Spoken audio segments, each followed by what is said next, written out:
Di video kali ini, saya akan memaparkan atau menjelaskan sedikit tentang keseimbangan pasar ya teman-teman. Perkenalkan, nama saya Sinta Aprilia. Saya sedang kuliah di Universitas Pancasakti semester 3 dan prodi saya Pendidikan Ekonomi. Dosen pengampu saya yaitu Ibu Cynthia Anissa Rahman Putri, SPD MPDE. Ya baik, kita mulai saja teman-teman. Jadi pengertian keseimbangan keseimbangan pasar yaitu konsumen sudah sesuai dengan kapasitas produksi sehingga tidak ada alasan untuk pasar menaikkan harga atau menurunkan harga dikarenakan kondisi sudah seimbang gitu. Jadi dalam mengenal dunia market yang ada hubungan antara penjual dan pembeli sangat erat kaitannya dengan produk atau barang ya, dan jasa pun biasanya juga ada kayak gitu.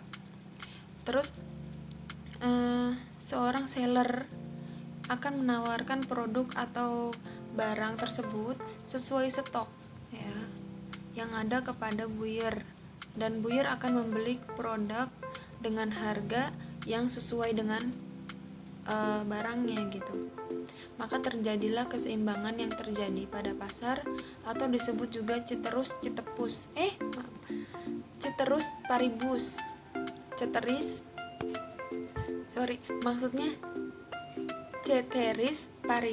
ya. Jadi ceteris paribus ini itu bergantung pada keseimbangan teman-teman, permintaan dan penawaran yang terjadi pada pasar. Jadi dalam keadaan seperti ini artinya tidak akan ada barang atau produk yang akan ditawarkan oleh seller secara berlebihan karena permintaan ya. Jadi bagaimana proses yang terjadi pada keseimbangan pasar gitu ya. Jadi ada beberapa hal yang tentu harus mempengaruhi terjadinya proses dalam membentuk keseimbangan pasar gitu. Keseimbangan tersebut itu akan terjadi dikarenakan beberapa hal yang menjadi pengaruh pada market atau pasar gitu ya. Ya, jadi bisa mempengaruhi terjadinya sebuah keseimbangan. Yang pertama misalnya ada penjualan. Penjualan itu menyediakan barang sesuai permintaan. Jadi itu tugas penjual itu cuma menyediakan barang ya teman-teman. Barang yang disesuaikan oleh permintaan atau permintaan konsumen itu harus menyediakan karena adanya pembeli. Jika barang yang disediakan itu terlalu banyak, sementara tingkat pembelian itu menurun, maka akan terjadi ketidakseimbangan. Bahkan berpengaruh pada harga pasar ya. Dia bisa menaikkan harga karena apa? Karena tingkat pembelinya itu menurun, makanya biasanya dia akan menaikkan harga untuk konsumennya gitu. Dia akan menaikkan harga tersebut gitu, seperti itu ya. Jadi oleh karena itu untuk menciptakan keseimbangan pada pasar dibutuhkan barang yang sesuai dengan permintaan. Jadi nggak berlebihan gitu teman-teman. Yaitu yang tadi saya bilang, jika permintaan itu berlebihan maka akan terjadi kenaikan harga gitu ya. Nah, ditandai dengan jumlah yang sama pada waktu yang sama juga ya, sehingga harga pun tetap normal dan tidak mengalami lonjakan harga atau penurunan harga ya gitu. Selanjutnya yang kedua ada stok barang ya. Stok barang itu sesuai penawaran pembeli. Jadi dalam mendapatkan kesepakatan harga maka pembeli akan melakukan penawaran kepada penjual. Pembeli pun akan membeli stok barang dari penjualan sesuai kebutuhan ya. Jika kedua belah pihak itu menyetujui dengan harga yang sudah sesuai maka akan terjadi pembelian gitu teman-teman. Jadi menjadi kesepakatan untuk pembeli itu ingin membelinya gitu, untuk membeli barang tersebut. Selain itu, stok barang yang tersedia akan konstan saat itu juga gitu, sesuai dengan yang dibutuhkan pembeli dan tersedia pada penjual. Jika pembeli itu jika pembeli itu benar-benar ingin membeli dan sesuai dengan kebutuhannya, dan dia akan membeli gitu ya. Terus jika stok barang itu berkurang bahkan langka, maka pembeli akan kesulitan mendapatkan barang. Hal ini juga akan berpengaruh pada harga ya teman-teman. Ingat, jika barang itu langka akan berpengaruh dengan harga ya. Yang pertama, misalnya nih ya, contohnya ini saat ini sedang COVID ya teman-teman. Waktu itu lagi marak-maraknya dengan hand sanitizer ya kan. Hand sanitizer itu lagi langka banget, jadinya apa? Ada kenaikan harga yang melonjak ya teman-teman. Yang tadinya harga sanitizer itu cuma 5.000, 10.000, ternyata ada yang 50.000 loh teman-teman. Nah, bayangin, jika barang itu langka terus susah untuk dicari, pasti harganya melonjak gitu ya kan. Iya, jadi gimana ya, jangan sampai barang itu tuh langka atau kosong atau habis.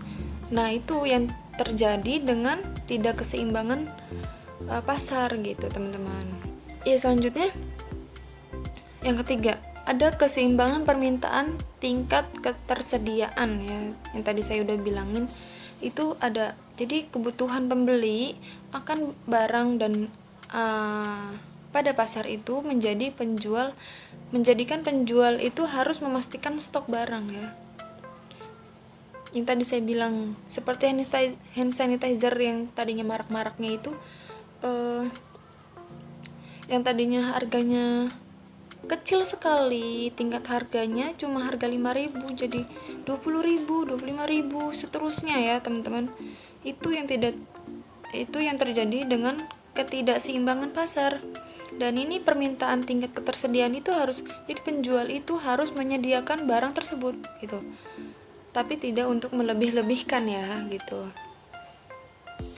Dengan terus tersedia dalam periode tertentu dan tidak menambahkan jumlah ketersediaan barang yang berlebihan ya, yang tadi saya bilang. Maka saat pembeli melakukan permintaan terhadap barang tersebut dengan tidak merubah jumlah permintaan, terjadilah keseimbangan ya.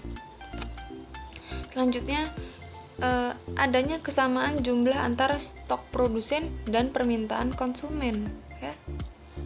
Jadi pada tingkat pemasaran yang efektif, produsen akan menjual barangnya dengan stok yang ada setiap harinya ya. Setiap hari produsen tidak akan menambahi jumlah stok barang yang sudah tersedia gitu teman-teman.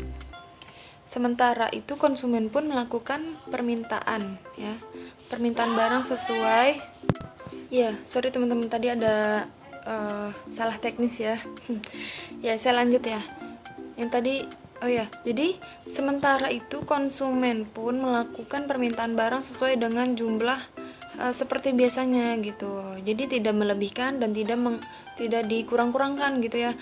Seperti itu kurang lebihnya pokoknya. Jika hal ini terjadi secara terus-menerus, artinya keseimbangan pasar sedang berlangsung. Ya, jadi yang tadi saya sudah bilang itu gimana ya? Ya teman-teman, maaf ya tadi ada salah teknis lagi. Ya jadi gini, yang tadi itu saya bilang itu tadi kalau misalkan ada barang yang tersedia itu, jadi tidak jadi barang itu hanya pas tidak, tapi berlebihan juga tidak, atau berkurang pun juga tidak.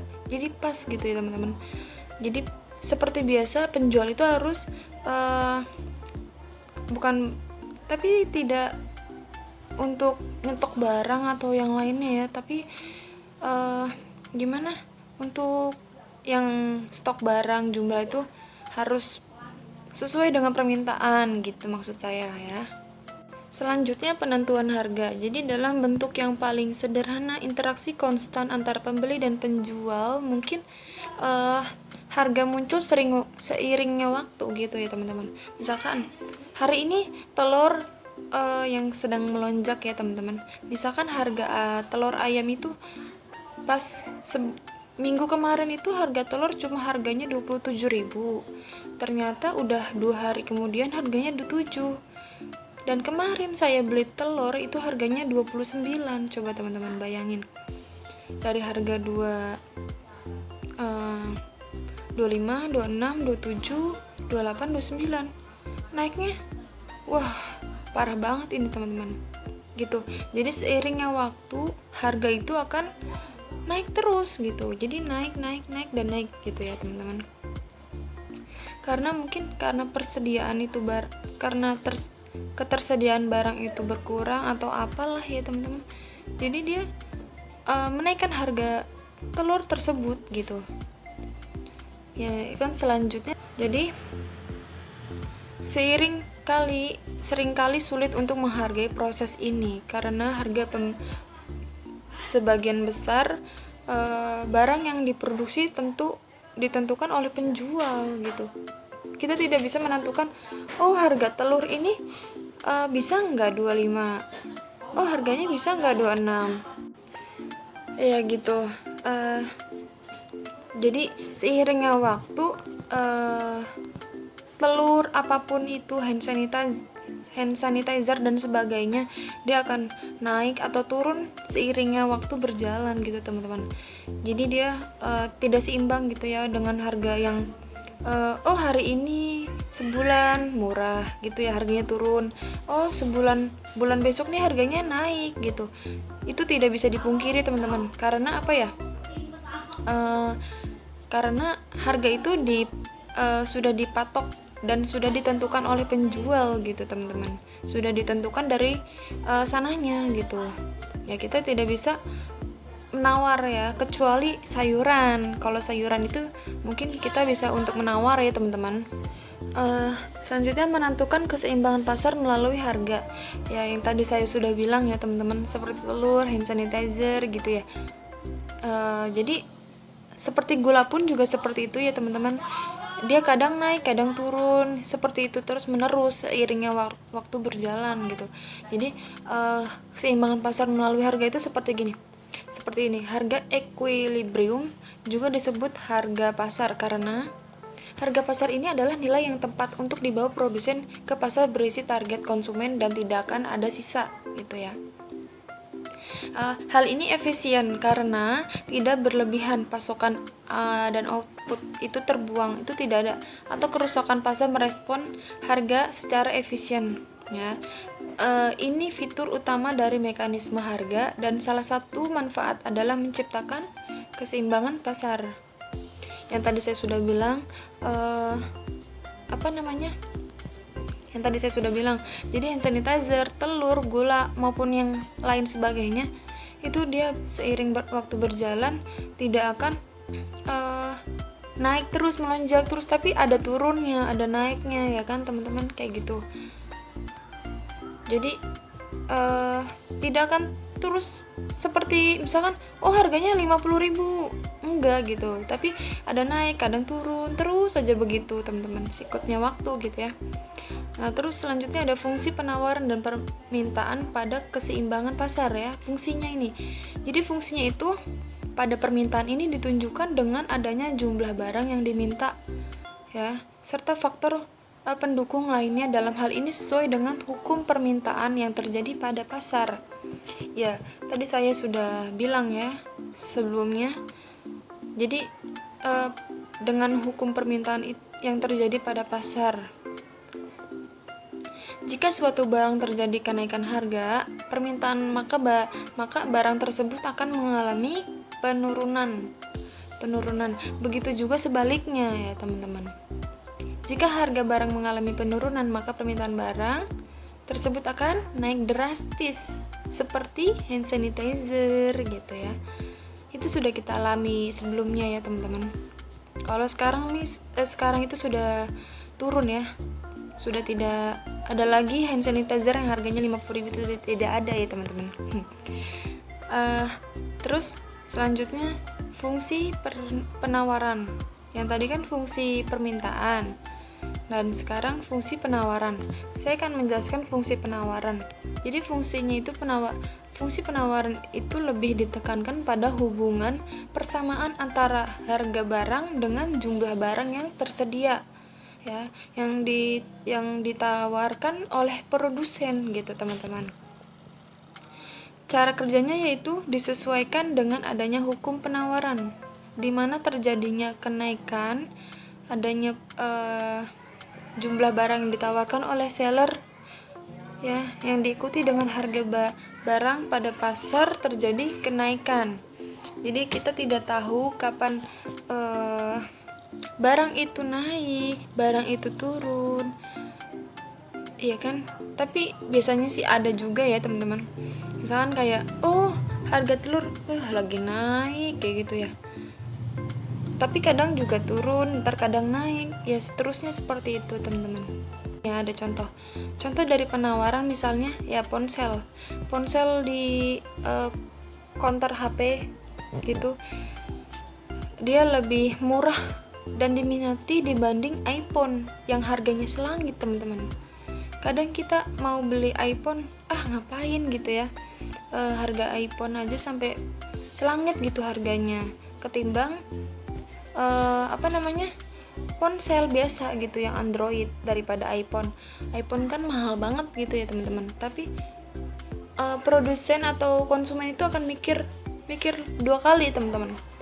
Kenapa ya, kok sama aja sih harganya mahal, tapi sama aja kegunaannya gitu ya, sama aja dipakainya gitu, teman-teman. Yang itu murah masih bisa dipakai ya gitu teman-teman. Jadi konsumen atau pembeli itu dia biasanya mikir dulu, sama aja kok, sama-sama masih bisa dipakai, dan walaupun harganya itu beda tapi kegunaannya sama, untuk berkomunikasi juga toh gitu ya. Yaitu fungsi penawaran. Jadi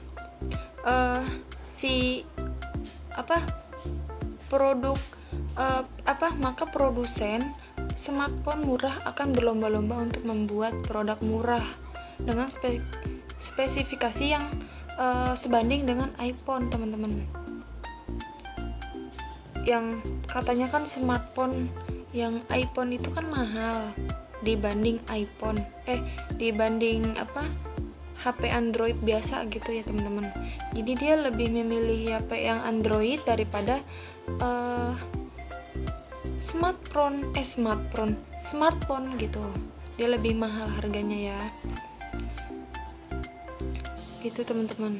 Nah, mungkin segitu kurang lebihnya teman-teman yang sudah dan yang saya bisa jelaskan kepada kalian ya, apa itu fungsi penawaran, permintaan gitu teman-teman. Nah, itulah yang namanya keseimbangan pasar gitu teman-teman. Jadi mohon maaf kurang lebihnya, mohon dimaafkan ya teman-teman jika kalian jika ada yang kurang atau apalah yang lain, bisa komen di bawah ya teman-teman, di kolom ini di bawah ini. Jangan lupa like, komen, share videonya, dan subscribe. Terima kasih. Wassalamualaikum warahmatullahi wabarakatuh.